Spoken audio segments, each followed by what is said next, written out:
Good afternoon, good evening, or good night. Thank you very much. It has been a minute. It has been a minute since we have had some time to be together. I am super excited to be with you today. My friends, it's a whole new world. I feel like a Disney song right there. A whole new world. Do you trust me? I'm going to show you some things. This is going to be some great information that's coming straight at you from the Institute, hosted by the Institute, information that's going to help you as a shop owner in your market, in your business. And I'm super excited about this discussion that we're going to have today.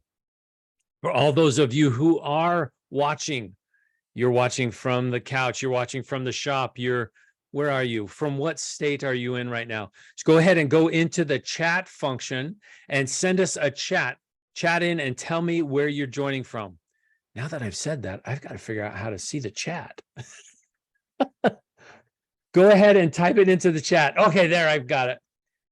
Go ahead and type into the chat where you are joining us from today. Oh, goodness sakes, I'm not going to be able to see it. Well, how about that? Darn it. Well, if anybody can see where the chats are coming from, where they're joining from today, I know we've got Al here from Minnesota. I know we've got Barbara from New York and Jackson from Utah. Super excited to have you guys here with us today. Oh my gosh, I wish I could see it. Is there a questions box? It's a whole new software as well, if you can't tell.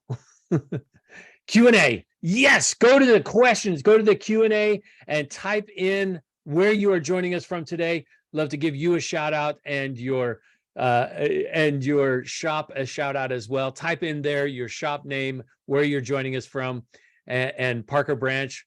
Chat was disabled. I was not aware, but now I know. And Q&A does work because Parker Branch is in. And thank you, Parker. Appreciate you being here with us. And here they come pouring in.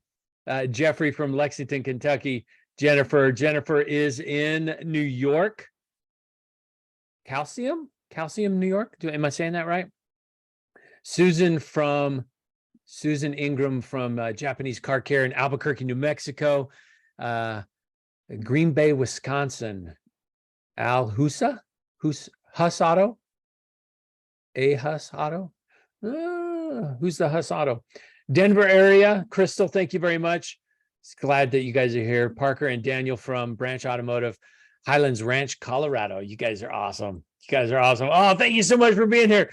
My friends, it has been a moment, and there is a whole new world going to be opened up to us as I'm excited to talk about the future and where we're going, specifically to talk about things that are going to help you in your shop.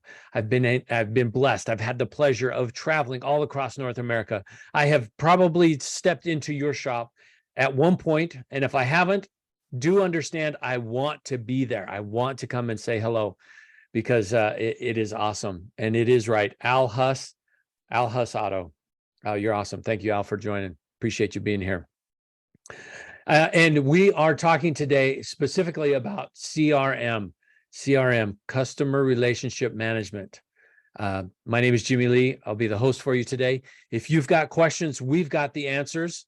We're going to be asking a lot of questions. I want you to pipe up in these questions. I want you to say hello. I want you to say what's going on so that we can ask these questions of our panelists. Joining us today is Al Hernandez. Al is with Epicore. Al, how you doing? Oh, I'm doing great, Jimmy. I'm really excited to be talking CRM and talking all things auto. Really glad to be joining you guys. Big thank you to Jimmy and the Institute for hosting us today. I think that you guys are doing great things in the auto industry and what you guys are doing for the small guys out there. And I'm happy to help in any way possible. Dude, you're awesome. Thank you very, very much for being here. And for those of you who aren't aware, that Al and Epicore used to be called MechanicNet. And what's the funniest thing I knew about MechanicNet was that everybody slaughtered the name and called it Mechanics Net.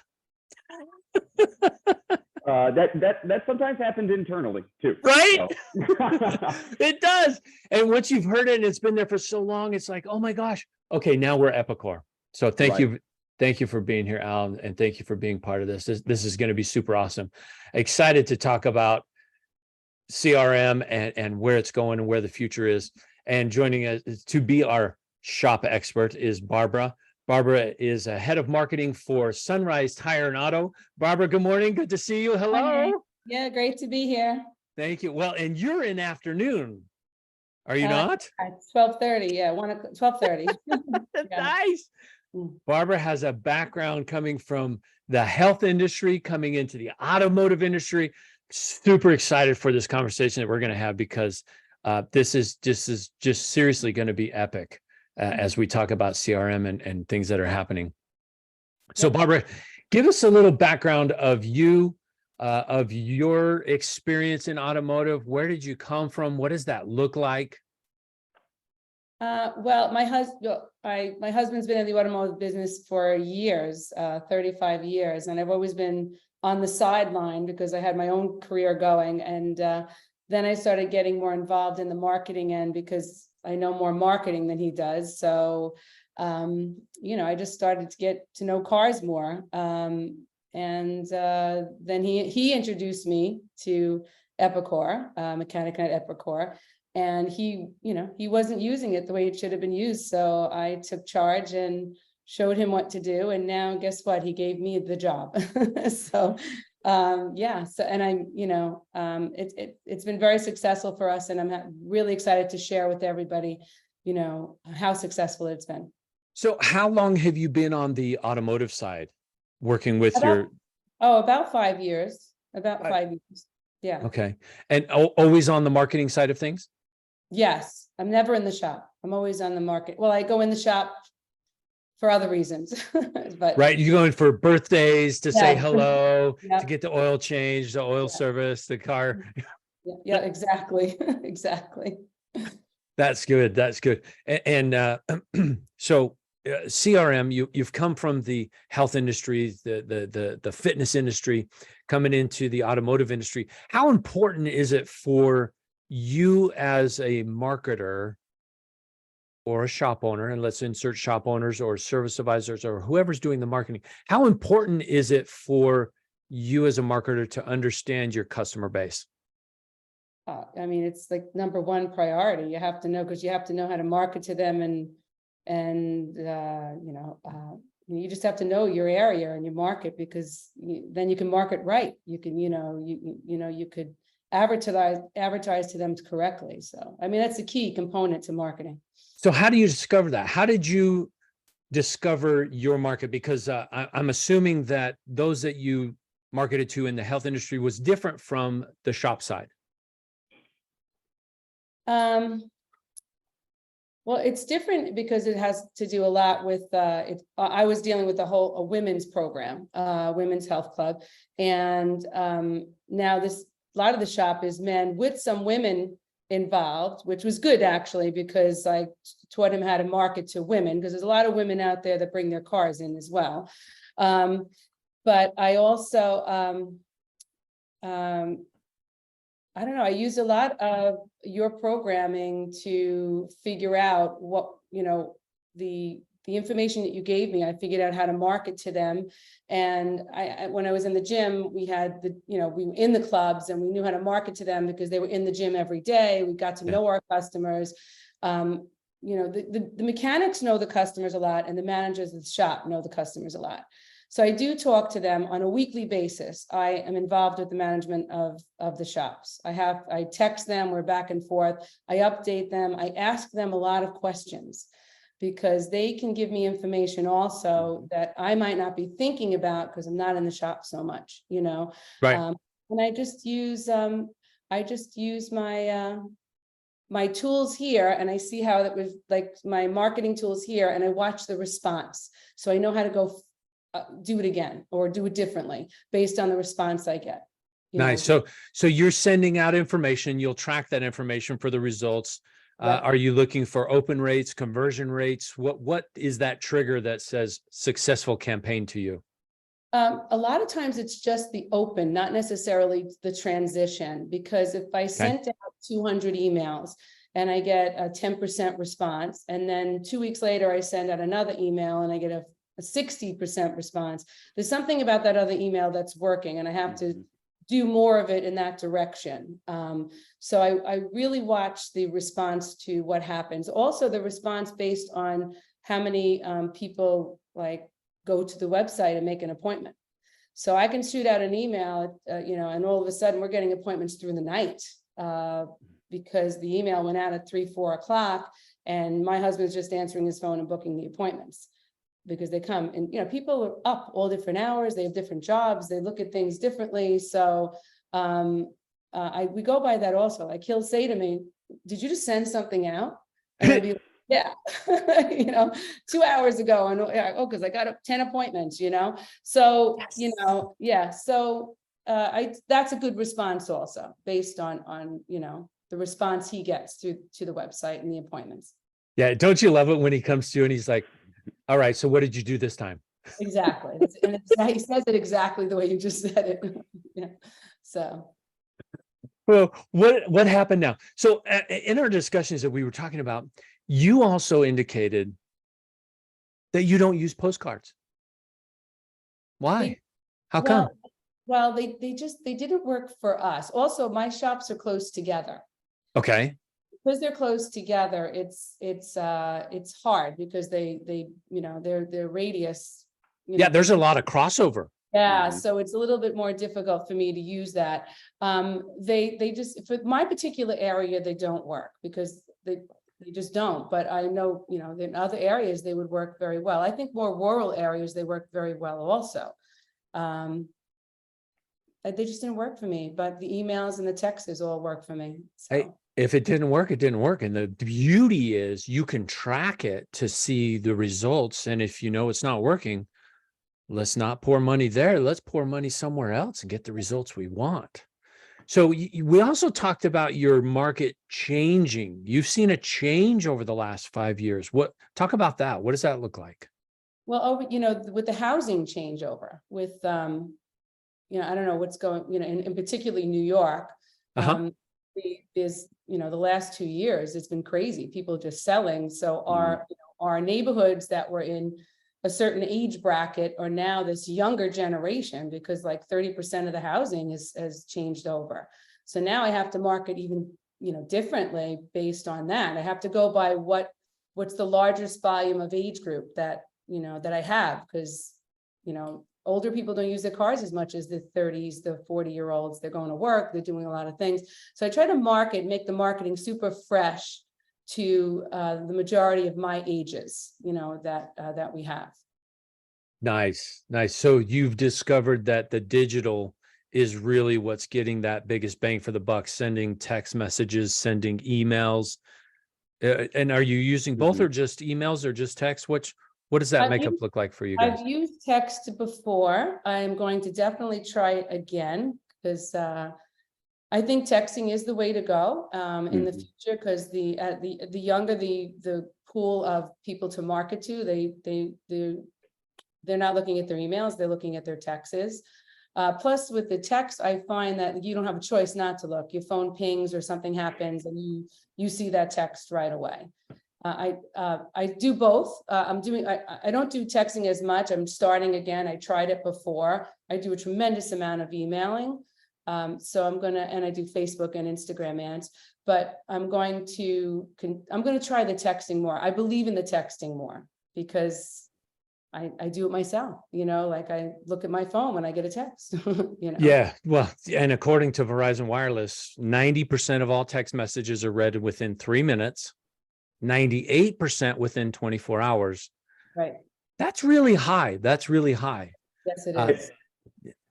And I think that kind of what Barbara said to how the postcards aren't necessarily working for her. We do see more and more shops kind of shifting as the texting becomes more prevalent.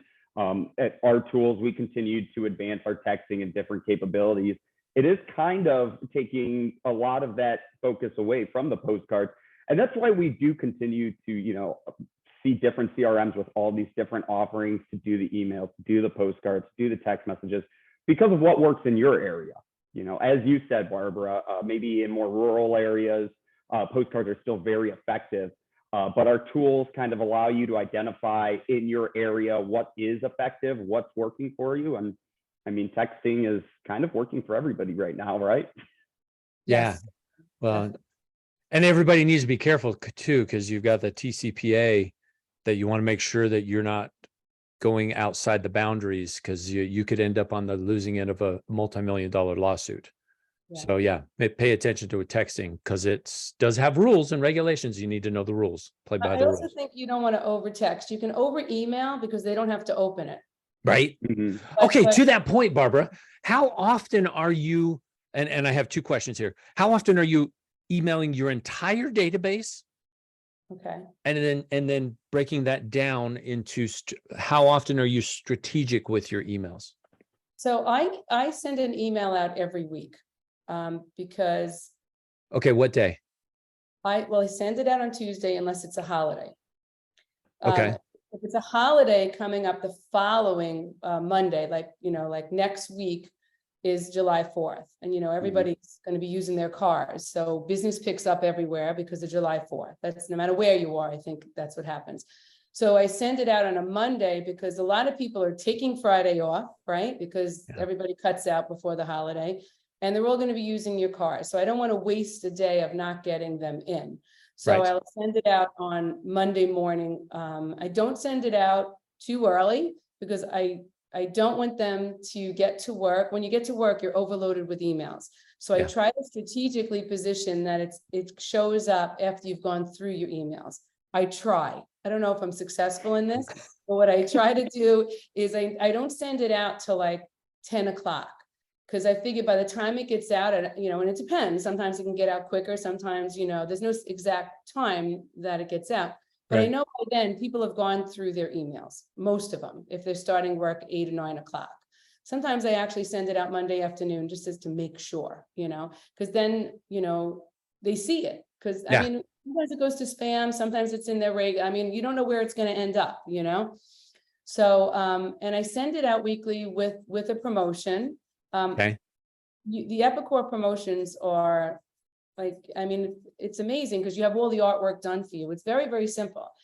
I can send an email out using their programming. Within 10 minutes, I have a shop done based on, the artwork, the pictures, who I want to send it to, who I don't want to send it to, and it's just done quickly. So I make the time to do it on a Monday. Normally it'll be Tuesday though. Normally it will be Tuesday.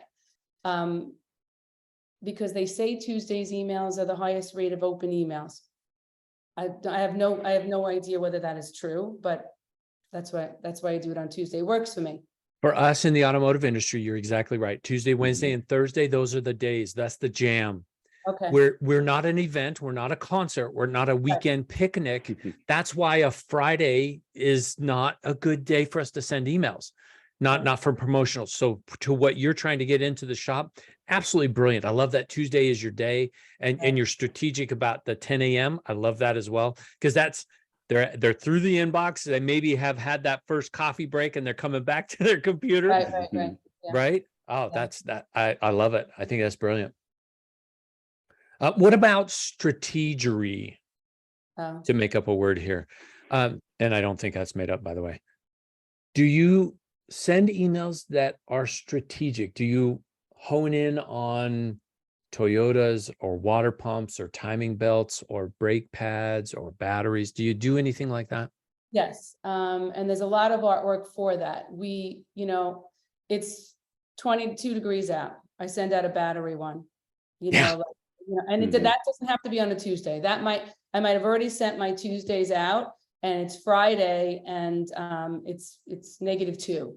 I send out a battery, or I knew it's going to be -2. They say, I always watch the weather too, because the weather is in the automotive business, the weather is sometimes a key component, most of the time it is, it gets super hot, cars break down, super cold, cars break down. So I use that to my advantage. If I know we're having a massive rainstorm, I'll send something out on wipers, because it's just about getting them in. Wipers is not a big, money-making thing, but they're going to come in the door. You're going to, even if they just come in for wipers, you're just talking to them, so you still, connecting with your customer, so I watch the weather and I do everything related to that as well. Snowstorm tires. you know, a snowstorm is coming in a week, because they kind of tell you, start promoting tire emails and make sure that your message on top is like, don't get stuck in the snow. You know, I mean, that's what's going to make them open the email. Yeah, we're getting a snowstorm, and you're right, don't get stuck in the snow, you know. And then, you know, use the picture in Epicore of the girl stuck on the side of the road in the email, you know. So, you know, that's just how you do it. It's all emotional, you know, you gotta hit them emotionally in marketing. So Yeah. Are they ready for that escapade on ice? right. Because every automotive car Yes. that doesn't have snow tires, Yes, they're sliding everywhere. exactly. Yeah. And then you could do the reverse. Okay. After the storm. After Okay. were you sliding everywhere? You know, you know, and then people like, yeah, maybe I better get my tires. Like it's a safety thing. Safety is big to market to. Yeah. Safety is like, they have some great pictures of brakes. Okay. So the great time to do brakes is when the kids start school. Yep. And they show some of the pictures of a car with a kid crossing the street. I know it sounds horrible, and yes, but it's the truth. If you don't have brakes and somebody's crossing the street, hey, you could hit them. Yeah. So, you know, school safety, check your brakes, you know, like it's a time of year and people say, yeah, let me check my brakes. The kids are out or whatever it takes for them to get their brakes looked at. Yeah. So Yeah. Ultimately, we're all trying to help, right? It's Yes. trying to shift that view of it. We're not nagging. We're not trying to, you know, take your money, right? We're trying to help. We're trying to keep you healthy and safe, your vehicle healthy and safe, all of us healthy and safe. Oh yeah, for sure. For sure. Now, and to all of our friends that are watching, if you've got questions, comments, concerns, put them into the questions box and we'll ask Barbara, we'll ask Al, we'll ask those questions that you've got. And kind of a question that I've had that I like to ask, especially to you, Barbara, because you are in the mix. You are the front line. You're the tip of the spear. You're out there making stuff happen. What do you do to help avoid peaks and valleys in your shop? It's really consistency in your marketing. You have to, there's lots of things. So on the CRM, you can see how many, you got to use the numbers there. They tell you how many cars are coming in, what you're making on each car. So, besides looking at those numbers on a weekly basis, evaluating what your technicians are doing, you got to keep feeding them the marketing. So, I just keep advertising very consistent. I mean, even if I'm away, the program is so great that I can go into Promotion Manager and pre-do all of the emails. I mean, I went away last year for like 6 weeks and I didn't even have to touch the program because I had in Promotion Manager, I had everything queued for the date that I wanted it to go out. So you planned out the full 6 weeks while you were gone. Yep. Here's the other key, sometimes if it's just you and you're running a shop and, you're trying to, be 1,000 different heads, you know what I mean? Trying to get it done. You can sit and do your programming on a Sunday in the afternoon for like 2 hours. You can plan out your whole map for the next 4 weeks if you wanted to, because you can just put the date that you want everything to go out. I love that. Barbara, does Juan, your customer account manager, help walk you through setting up those promotions, or do you do those independently? I do it myself. It's like anything, you have to start doing it and then it becomes so natural, you just do it. So, I mean, if you're having a tough week, you could, I don't know, managers out, technicians are on vacations and, you're going to be taking a lot of the, space up, you can easily get all your promotions done. You can actually do, I think 2-3 months in advance. I haven't done it that far, but can you actually? You can schedule them out for the next 12 months. Yeah. Well, I was going to ask if you could do a full year. Yes, you can. Yeah, you guys actually send us a lot to pre-do it. And I've done that before also, but I've also changed it up as well. That's what a lot of our account managers will do with shops. They'll sit down with them, look throughout the schedule, look at the new graphics coming out, look at the new, we're constantly every year coming up with new different promotional ideas around all kinds of events, right? The Super Bowl, you know, Earth Day, anything that you'd like. I mean, we come out with dozens of those. So it's fun to sit down and kind of look at that calendar and be like, where can I kind of think a little out of the box on this, right? As opposed to just another 4th of July. Right. Yeah. Did you, Barbara, did you hear what I just heard? Because I heard that Al says that he knows in January who's going to be in the Super Bowl next year. So Does he? he's already got the artwork ready. It's all ready. Just kidding. Just kidding. I know you don't know that. So questions, comments, concerns, put them in the questions box because we'd love to ask Barbara and Al and see what they've got here. So what about, and this is I'm going to take a little bit of a turn here, Barbara. What about reviews, Google reviews, website reviews, Facebook reviews? What do you do to build your reviews? You have to, that it's really, if you're the shop owner and you're the one that's running the shop. Yeah. Priority. Every customer you talk to, I mean, we have texts that we send out after we finish with the customer, we close them out. And we ask for a review. I think what you should do is when you're closing out the customer, tell them you're sending that. Right. And I mean, you should really try to get reviews on a weekly basis, and you should really get your team involved in getting reviews. You can't do it alone, especially if you're at the counter. If you're the only one at the counter, then it's your job because you're the only one on the counter. But if you have people running your counters, it should be a priority because reviews are a key component in getting referral business. I mean, people nowadays, they want to know, how good you are. So you really need to do that. The texting does definitely help. Sending out a text and making sure that they hopefully will respond. And a lot of times it's just a matter of sending out the text. Yeah. That's, if you have, I don't know, 40, 50, 60 people coming into your shop, you're bound to get 2, right? Mm-hmm.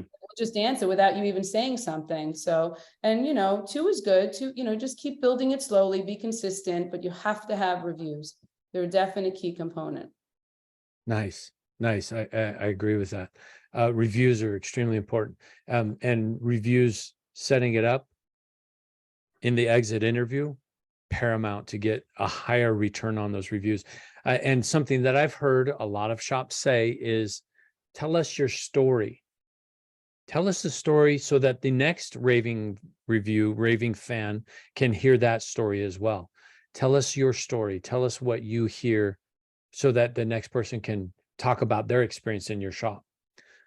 Talk about your car and services and all that. Go ahead. Another great way and so simple to get a review. Every week you do something special for people, whether it's you put air in their tires when they stop by and, you don't charge them, or, somebody says to you, oh my God, I thought this was going to be so much money. I can't believe that I really don't need that part or whatever. Those are the people that love you. Just ask them for a review. Just say, hey, do you think you can give me a review? I mean, they already love you. You already did a favor to them right now. Whatever you do for them. And every shop does that to people every week. So Yeah. that's the people you ask and you'll get it.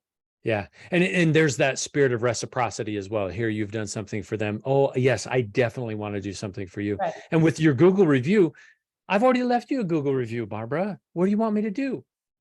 Update it. Put more information in. Exactly. The review I have now with my shop is like 7, 8, 9, 10 different updates talking about they worked on this car and then they worked on this car. And then because I have the family fleet of vehicles that they're working on. So yeah, I'm a good small little account called the family fleet. Yeah. Yeah. Listen, one family could have 7 cars. Yes. Oh yeah. Well, and I held up 5 because we have 5 cars. Oh, you see? Right. So yeah, they could have 7. And it's important to be able to differentiate that when you're looking at your customer base, a customer versus a vehicle, right? And being able to tailor the communication based on that. We don't want to push out communications to a single customer and not continue communicating with them because we just saw one of their vehicles, right? It's important to recognize and be able to have that visibility of a single customer is bringing multiple vehicles into the shop and tailoring your communications to that, right? Yeah, love that. So to that question, Al, and my question goes to you, Barbara, for text and email, what is, in your opinion, what is a good amount of time to wait to remind a customer that they need to come back for those deferred services? Oh, I don't know what a good amount. I'll tell you what I do. I send Yeah. an email goes out every week. Every week. It's a different type of email, Okay. but it's an email. To that customer specifically to say, Well, so, they have the, the $10 off, $20 off. I'm just going to pick that particular okay, coupon. So I send it out weekly. okay, But I do something I might do also another thing with free brake inspection. I mean, I kind of try to mix them up a little bit, unless it's going to be like a holiday. I'll start my July 4th emails 2 to 3 weeks ahead of time, because that's what everybody in the world does. So it doesn't look like I'm weird because 2 weeks or 3 weeks ahead, but everybody's talking about their July 4th sales. Macy's is talking about their July 4th sales. So there's no reason why we in the automotive business can't talk about the July 4th sales. So totally agree. I will send that out, because it's also name recognition. They might never open the email, but they see us, they see and then they'll see July 4th and Sunrise Tire, and maybe they never opened the email, but they had something that they needed to get fixed on their car. So it might trigger for them to call. So I send out an email every single week. Yeah, every Tuesday you've got an email going. And texting, like I'm going to do more of the inspection texts. Okay. Because that particular text is so not bothersome to people, because they're like, what do you mean? I need an inspection. And here already? And you know what's good about it? You're preventing them from getting a ticket. So you did something for them. So they're not upset. It's not like, come buy this, come buy this, come buy this. It's not that way at all. So the inspection ticket is the text is good. And I vote you guys send out the inspection. I mean, if you can see right away, inspections are up the week after you send the email, like right away, people call about inspections, so that's, it's great. Nice, nice. It works. It really works. Okay, so go ahead. No, I was just going to chime in, Jimmy. I believe at one point your question was following up on declined services. So typically we wait 3 to 4 weeks. That's what we recommend. That's what we see. And with our program, that will actually automatically send out if the service writer is tracking declined work at the time in the shop management system. That could be pulled, and that will be an automatic communication set up in any manner that you'd like: email, postcard, text message.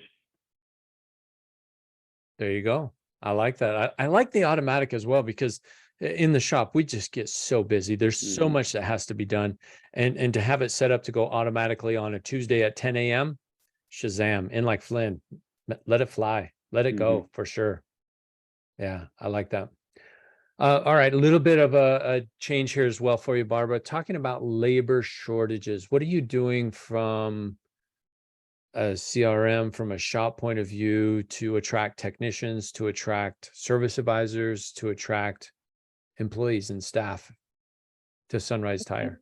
The first thing you have to do is not lose people. Because it's so hard to get people. And the bottom line is, we're paying more. Everybody's paying more. You might have to increase your prices, whatever your hourly wage is, because to get another technician is so much harder, and it's a big change for us, because we've been in the business a long time. And, like it's a big change for every business. You would give like quarterly raises or yearly raises. And now you're getting people asking you for a raise every 6 months, which is crazy in order to stay on board. So we try to keep really up on the hourly wage to make sure that we're being competitive. We're also trying to make it more of a family with paying attention to our technicians. When I was in the health club business, in order to create this culture, we did like events, we, like park events and this event, and, We always made a big point of if any employee had a special thing going on in their life, we like made a huge event, like a birthday, we'd show up with whatever, flowers, or obviously the men don't like flowers, bring them candy and cookies. The men love, technicians love cookies. And also, if you bring it to them around 3 o'clock, you get a little bit more energy out of them for the rest of the day. They all need it. The other thing I do is I make sure when I bring somebody like a birthday thing, so I'm trying to create that they special. And by the way, they are special, because without the technicians that work for us, we're nothing. They're the ones that really make our shop work. So, without them, we're not gonna operate. So, and birthdays are special to everybody. I mean, even as we get older, you still want somebody to say happy birthday. You don't want to know how old you are, but you want to say happy birthday. So I bring something to the shop so that the shop has food, and then I bring something special to the technician for him to just enjoy. It's usually the same thing, but I bring it in 2 different packages, and just different things. I mean, obviously everyone has a holiday party, and if, you have to have a holiday party. This year, we wanted to invite the wives, which we normally don't. But now we got more of the wives involved. The other thing we did this year, which was pretty cool, we have an old red truck Ford, and this is like a twofold thing. This is to do with the customers and the technicians. And what I did is I went out and I got all this like holiday decor, and we put an email out for any of our customers and the technicians to come take their photos for free of all their children on the red Ford truck with all the holiday events. And this creates a different culture. And then, of course, we posted it up on, Facebook and social medias. Get it out there. Stuff. Yeah. So just doing it could be a little event. And what did that do? I went to Hobby Lobby, I decorated a truck, and I spent an afternoon there, and it was free pictures. And believe it or not, people were thrilled with the word free. They can come and take a picture of their kid for free on the truck. They loved it. It really wasn't a lot of effort, and everyone. And it's funny because a lot of the employees came. They came with their dogs. It was like. So next year I'm going to like kind of blow it up a little bit more, because I didn't know how it was going to work this year. So it was my first year to do something like that. Yeah. And just little things like that, making them feel that they're not just a technician, that they're part of a team here, and we're part of a culture of everybody doing well, Oh, I love that. I love that. And I love that you're doing that with a red Ford. The F-150 is red as well. That's the one. I think that's the one, F-150. Yeah. Yeah. That's super awesome. That is way cool. I love that. Love that.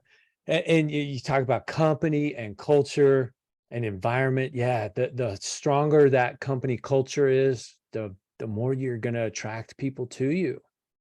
Yeah. No question. No question. Yeah. Super cool. What about industry partners? How do you leverage your industry partners for success?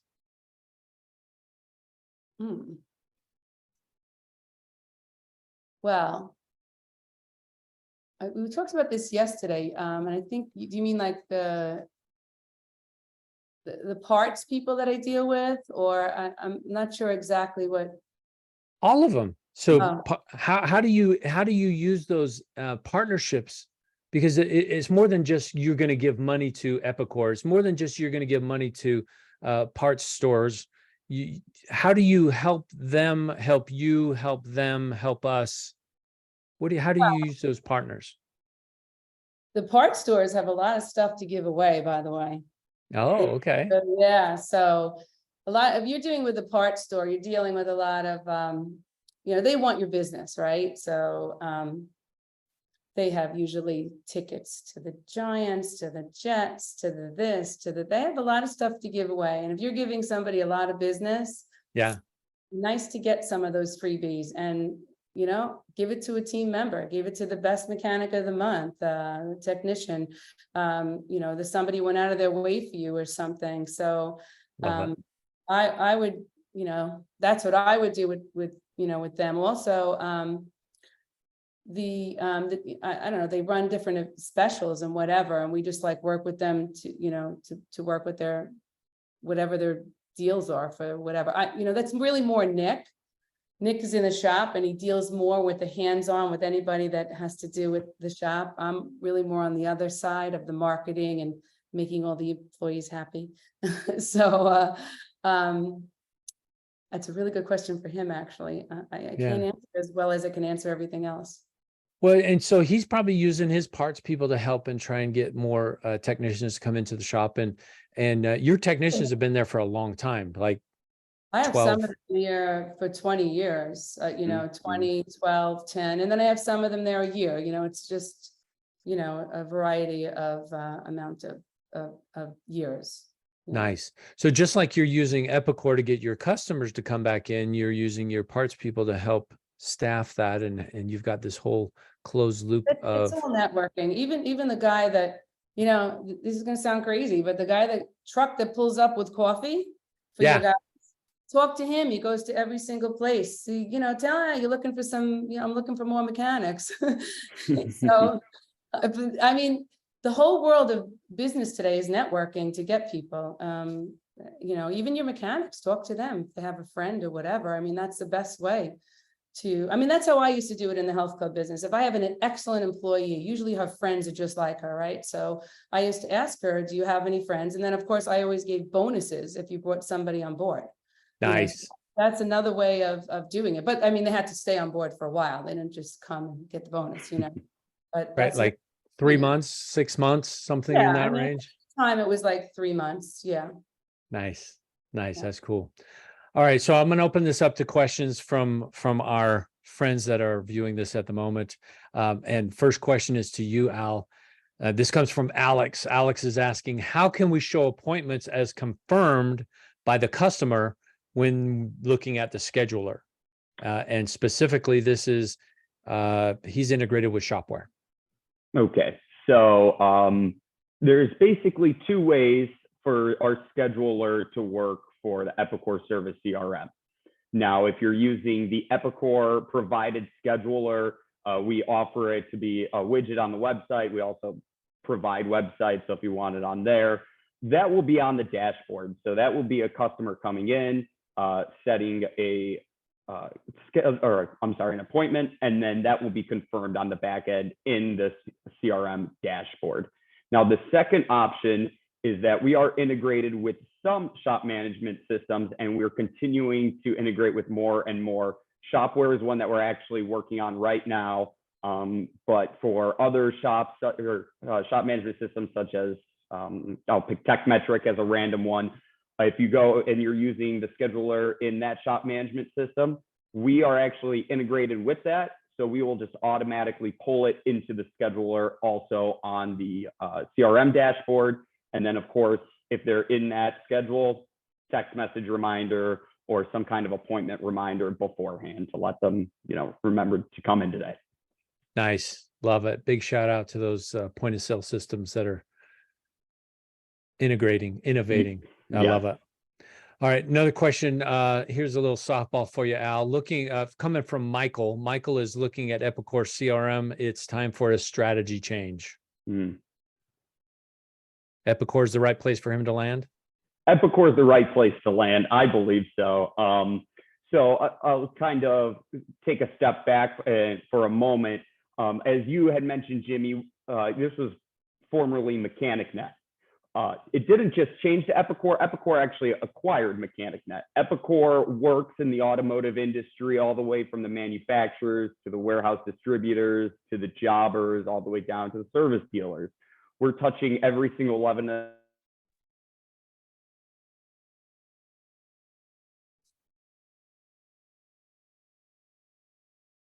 Oops. You went silent on me. How about now? Yes. Excuse me. So we're industry experts. We work within the industry from every level, top down. And this is actually a program that's specifically built for service dealers. You'll see other other CRM companies that are playing in the aftermarket realm that are for dental, that are for doctors' offices, that aren't necessarily built for this industry. So it's, round peg in a square hole, where all of our offerings, including Service CRM, formerly MechanicNet, but all of it was built specifically for this industry, for these businesses. And that also means that everybody working within the company is focused on that one industry. We're not focusing on, okay, let me help somebody with their dental office. Let me help somebody with their, service dealer. We're all focused industry people. Yeah. Yeah. I love that. I love that. I love that we are focusing within just our automotive realm, because there's a lot of value. There's a lot of understanding that comes by focusing on just the one. All right, Barbara, now to you. Question from Jennifer. Jennifer would love to see your marketing schedule. She would love to see what it is you're sending out on a weekly basis. Do you have a calendar that you're putting together, or is this something that is shareable, or do you just look at the federal holidays and say, here we go? I basically run it like a retail, like the clothing stores. Yeah, I mean, retail is, we're retailers. We're selling every day. I mean, so I don't have a real schedule. I look at the weather, the holidays, and what's happening in the world. Because that's a key component too. Like when oil prices went up, that was a big thing. Tell people to maintain their cars so they don't use so much, gas and oil and whatever. So that's I really don't have a calendar. It's just a monthly thing. You look at it, what's happening in the world, in the weather, and in holidays. Nice. Love it. So you probably can plan ahead for those known holidays, but the in between is where you're looking at the weather and being in touch with things that are happening. Okay. Correct. Yep. Super awesome. All right, cool. And then shout out from John. John is using Epicore with TechMetrics software as follow-up and special offers. It works great. He loves the tracking and he loves the analytics. Well, shout out. Thank you very much for your business, John. We're glad to hear that. And maybe we'll reach out and see what we can have a conversation with you about doing one of these one time. Yeah. Yeah. Oh, that'd be fun. John's awesome. Yeah. I'd love to do that. Okay. Let's see what else. Another question here. All right. Here's a question from Jonathan. And this is an interesting question because Barbara, you're sending emails on a weekly basis. His question is, how can he effectively use Epicore without overstepping people's boundaries and their trust? You could alternate your emails if you wanted to, and make some of your emails not promotional, but informative.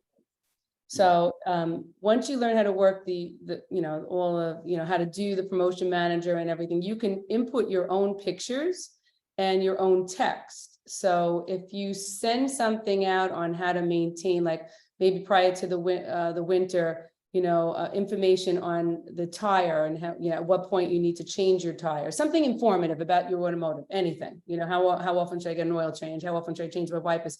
If you change it up and give them information promotion, you probably will keep them a little longer. I think people though today are just so used to getting so many emails. You keep them anyway. I don't see that many people that really stop. And plus you have to have a lot of emails. You got to make sure you have every customer's emails. So, you can't email without emails. So, but if you alternate it, you probably have a better sustainable keeping them longer because you're telling them information. You're not just selling them. Oh, I love it. Very important. One of the first things we do once we get someone looking at the CRM dashboard, after we plug into their point of sale system, we can look at their customer base. As you said, Barbara, how many emails are you collecting? Because, you'll get into a lot of shop management system customer databases and you're seeing we have 18% of emails. We can't do emails right now until you start collecting more emails. So that's another reason why it's important to have the different options of communication and being able to coach your countermen on that. This is what we need. We need emails from you guys if this is how we're going to effectively communicate with them. And also, I would like to comment, I think it's really important, Barbara, what you're doing, acting as a trusted advisor with these customers, right? We're not just here to take money. We're here to build trust with them. We're here to educate them to better take care of their vehicles. So in the long run, they will be spending less money with you. Love it. Now, All right, last final question here from Sheila. Sheila is asking, does the appointment system synchronize both ways? Further definition. For example, if I confirm an appointment through Epicore, will it appear in the calendar on my management system, or do I have to go and add the appointment manually in my shop management system? They are using Shopware. That is coming soon. Not Nice. currently, but we are currently working on that. Some shop management systems overall will allow this. They just don't have the capability, but such as Shopware, TechMetric, as we mentioned, ShopMonkey, the new up and comers, Autoleads, those guys. Yes, we are working on that with them. Nice. And Sheila gave us a big shout out. Wow, she's so excited. She can't wait for that one to come through. So super awesome. Cool. All right, last bits of advice, last bits of questions coming in from our audience. Go ahead and ask those questions, put them into the chat or into the question and answer box. That would be awesome. Al, we'll go to you, and then Barbara will close out with you as well. Yeah, I would say ultimately, a healthy business is not just about acquiring new business. It's about holding on to your most valuable customers. So whether you're using our CRM or another one, it's really important to have visibility into your current customer base and continue to build trust with them and make sure that they're coming back to you, their trusted advisor on their vehicle. And you're not busy always chasing that next win, that new customer. It's 7 to 10 times more expensive to go get a new customer than to keep one. I think everybody's probably heard that number 100 times by now, but we repeat it for a reason. It's the truth. Your most valuable customers are already coming in. Just make sure you're taking care of them and you're communicating with them. Love it. Beautiful. Thank you. And you're exactly right. Getting those customers coming back in over and over and over. We've got to stay top of mind. And to that, Barbara, words of advice. Well, I think that you have this great program, and there's so much. I mean, there are some things that I don't even know about this program that I learned. It's a great tool to increase your business and keep your customers. And the only way to really know how great it is by using it. And as you use it, it's just easy. I mean, when you first start working with the program, if you're not used to like anything, if you're not used to it, it seems difficult. But as you progress and keep using it, it's like nothing. It's 10 minutes or 20 minutes of a day to send your emails to your shops, to increase your business, to educate your customers. So just take the time to sit there and look at all the information they're giving you and use all the tools that are available, because it really will be very worth it. Oh, it's so true. So true. So true. And I'd love to give my 2 cents for exactly what you're saying. Do it. Plan something, do something, implement something small. Start small. You've heard something today that has inspired you. Go ahead and implement that thing. What is that thing? What does it look like for you and your shop? For all of you out there, my friends, love to connect with you. Thank you for tuning in to talk about CRM and how the 7 steps that you can take to use your CRM to the best of your ability. And thank you, Al, to you and Epicore, and Barbara, thank you to you and Sunrise Tire. So glad for your experience, for your knowledge, your information.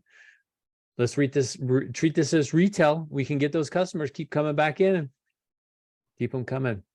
With that, thank you very much. We look forward to seeing you guys again next month as we have further discussions into the realm of shop ownership. You guys are awesome. Thank you very much.